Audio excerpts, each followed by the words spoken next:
If you could give me like 3 or 4 minutes to summarize, and if from questioning, yeah, sure, please do. Aaron, even for Aaron, went on a little bit longer than I thought. But yeah, please. That's fine.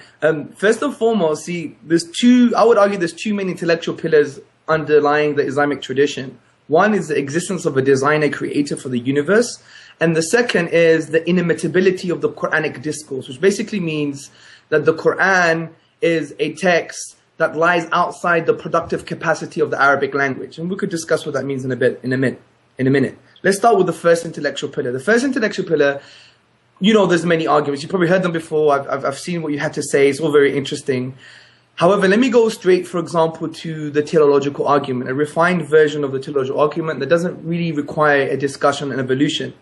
It more requires a discussion on physics. For example, it's almost well known now that there are certain values and constants in the universe, especially when we look at the initial conditions of the Big Bang. Now, we could discuss what they are, but just listen to the inference that we're making here. Now, there's few possible explanations for this fine-tuning. Take the expansion rate of the universe as an example. If it differed from 1 quintillionth of a second, then we wouldn't have the universe today. Take the ratio of electromagnetic force to the force of gravity, for instance. So we have a whole set of physical constants and values. Now, the argument is, now, the fine-tuning of the universe, the apparent fine-tuning of the universe, could be either due to physical necessity, chance, or design. I would argue it can't be physical necessity or chance, therefore it's design. It's not an analogy, it's actually an inference to the best explanation. So we're reasoning to the best explanation. The reason I'm saying it can't be physical necessity, because these laws and these values and constants are not contingent on the laws of nature. Also, it would have us to believe that a universe not fit for life could never exist. Also, the chance argument I don't think is a plausible argument. It doesn't have much rational force, because the chances are so improbable that to use as a rational explanation is actually not an explanation. For instance, from a practical perspective, if you want to look at it from a crude perspective, we could basically start claiming anything. Okay. For instance... Can I jump in for just a moment? Yep. I have to tell you that everybody in this audience has heard the fine-tuning argument pretty much to death. Sure. And while the cosmological chaos that you refer to as fine-tuning is an assumption I can't side with you on, so the premise is already a problem. You want to talk about if there was a slight degree? No. We have far exceeded the slight degrees. On every fine-tuning argument I've ever heard, I've been given the limits of how far things would have to be in order for everything to collapse, and we already regularly, casually exceed those limits by orders of magnitude.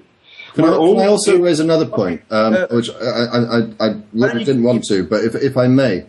I think what follows on from Aaron's point is this. We have heard this argument before, and we have heard it from Christians. And we've heard it from different denominations of Christians, and we're now hearing it from you. Why should the fine-tuning argument imply that your God exists and not the Christian God of any particular denomination? I don't even go that far, DPR. I don't care about identifying which God it is. First of all, we have to establish that there is fine-tuning, and thus far, being as we can only exist on 4% of the shell of one world out of godzillions, and that we can't survive anywhere else or any when else, because there's only a tiny window of time in which we can exist on this planet, then clearly this universe was not designed for life. Well, actually, and I can't accept this premise to follow it to conclusion. Yeah, but sorry, Aaron, you did say that you don't like philosophy, and it actually shows in your logic there. I do apologize. I mean, just because we can't live on Pluto, or just because the human race may have only a certain amount of time amongst this infinite amount of time that the universe is going to be in existence due to heat death or whatever the case may be, it doesn't follow that the universe to permit life is not fine-tuned. I don't see how it follows logically. I think that's an outdated cliche. Look, hold on, for instance, the strong nuclear force, right? Okay, the value is 0.007. Sorry, go on.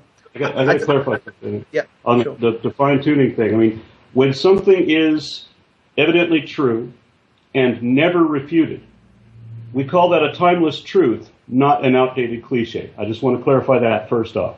And sure. Just because we can't live anywhere else but the shell of this planet, only in the brief period that this planet can support our type of environment, also implies that it is not fine-tuned. However, since we are an adaptive species, No, it doesn't imply fine-tuning. as all life forms are, life forms will conform to their environment just like a puddle conforms to the hole that it's in. A puddle, I'm sure you've heard this argument, can say, well, this hole must have been perfectly designed for me. It's so finely tuned. We adapted to the environment, and we can only adapt so far to so much of it, and that's it. So obviously, the universe cannot be fine-tuned. I can't follow your conclusion if I can't accept your premise. Okay, there's a few things here, Aaron. First and foremost, we're talking about the initial conditions of the universe and essentially the values and constants from a physics perspective. Evolution or species doesn't really have a foot in the door. And one of the arguments you made about the pool, for instance... Can you clarify that? Yeah. What do you mean it doesn't have a foot in the door? Because there's one argument about the evolution of species on this particular planet. The argument we're posing is that due to the physical constants, that couldn't even happen in the first place. Do you see? So there's something... How do you explain it then? Well, that's a different story. Yeah, that's a different story. But I just want you really to understand the argument I'm trying to pose here. Now, the argument you're saying about when you see a species and we're adapted to our environment, so we're in a pool, we're supposed to be here, is almost like the anthropic principle, which basically says we shouldn't be surprised we're here because we're here. Now, that's a valid principle, and I do appreciate that. But however, take the following analogy. Say I had 100 marksmen who were trained since they were age of 5. And they all had lasers on their guns, and they point to my head, and you hear the bang, shoot, and they all miss. Now, I shouldn't be surprised I'm alive because I'm alive. However, it doesn't infer that I shouldn't be surprised because of the improbability of them missing. And this is what we're talking about. Now, you may say that there isn't fine-tuning based upon what you just spoke about, but let's take, for instance, the strong nuclear force. The value is 0.007. If it was 0.006... In what units? Sorry? What units? I don't have the units. This is a quote You've just got a figure and you don't know what units it is. No, I don't. Right. Can you also explain this for me, please? Sure. How does gravity affect life? Can life exist without gravity, for example? Yeah, I assume so. Right. So it's not highly... Your argument's just crumbled, hasn't it? How has it? Because the gravitational constant is not necessary for life, and you don't even know what units you're referring to. So I'm sorry. No. The argument really does sound very implausible. DPR, may I interject something? Okay, when you're talking about if gravity were different, okay, for example, on Earth, the gravity is 9.81 meters per second squared. On the Moon, it's 1.62 meters per second squared. Venus, it's 8.8. Mars, it's 3.7. But on all of these bodies, gravity still works. So if the gravitational constant were changed, all of these values would have been changed accordingly.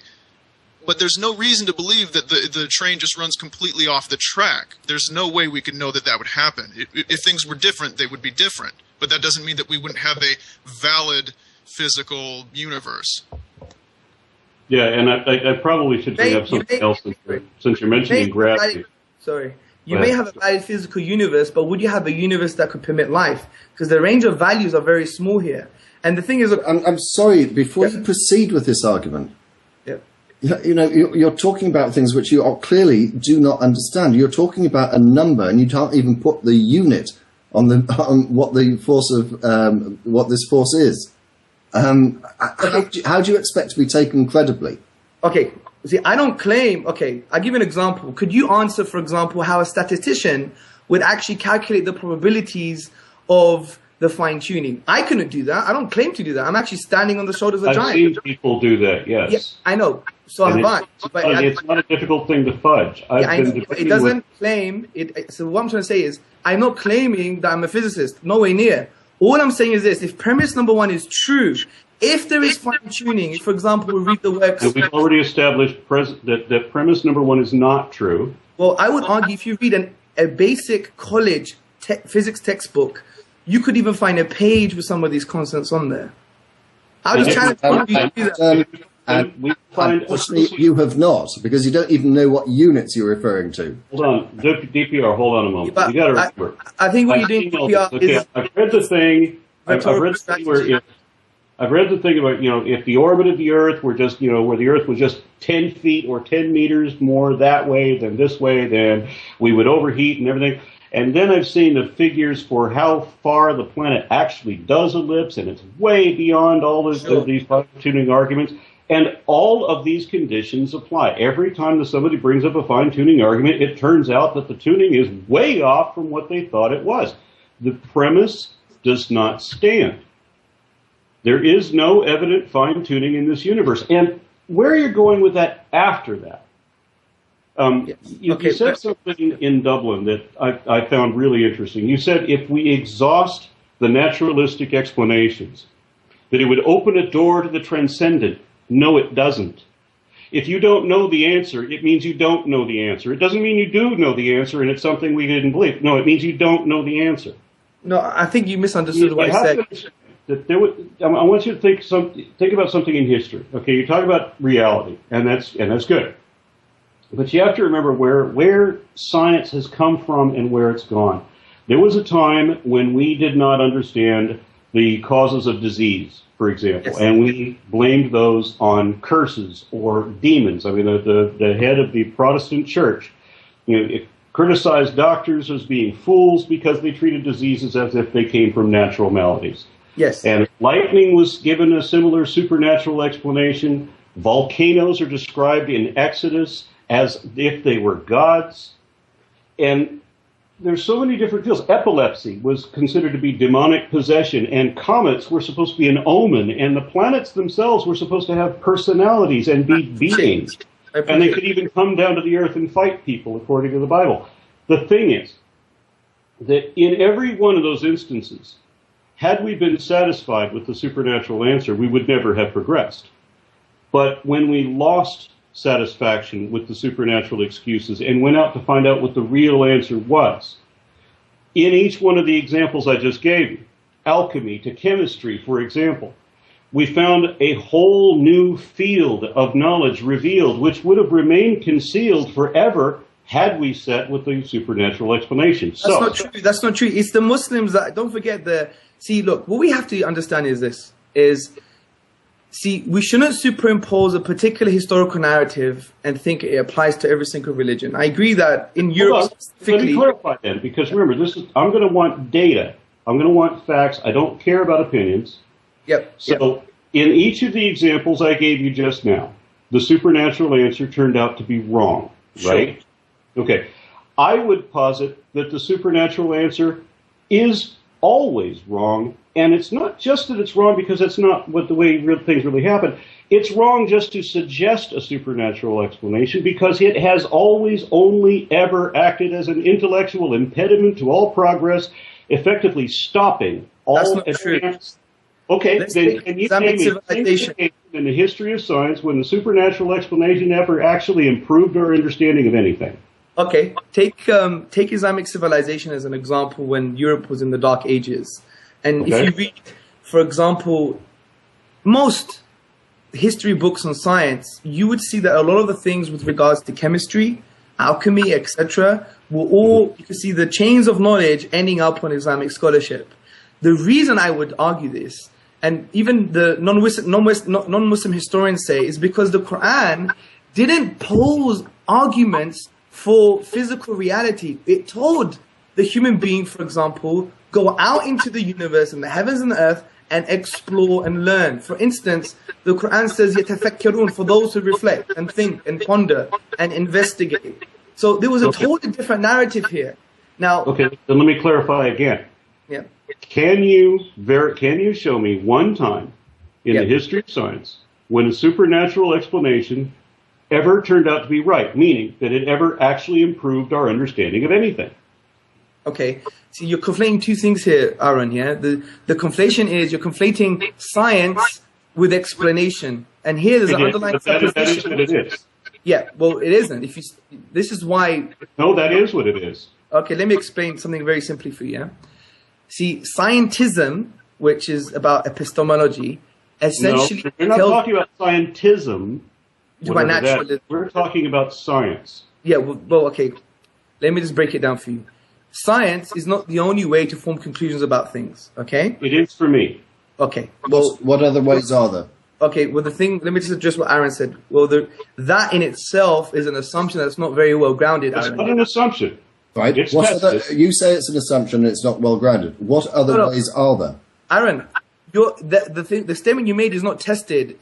The testing is as a result of adopting the assumption. You have to understand that, Aaron, yeah? Okay, clarify. I have to understand what, sir? What I'm saying is the statement you made that science is the only way to form conclusions about life. You're saying that is tested. That's actually not tested. That is a philosophical premise. It's an assumption. No, that's tested. Okay. Well, I would argue that science is not the only way to form conclusions about life. It's useful as a methodology. You've explained that, and I asked you what other methods you are suggesting. Okay, I'm going to explain that when the sound gets back on.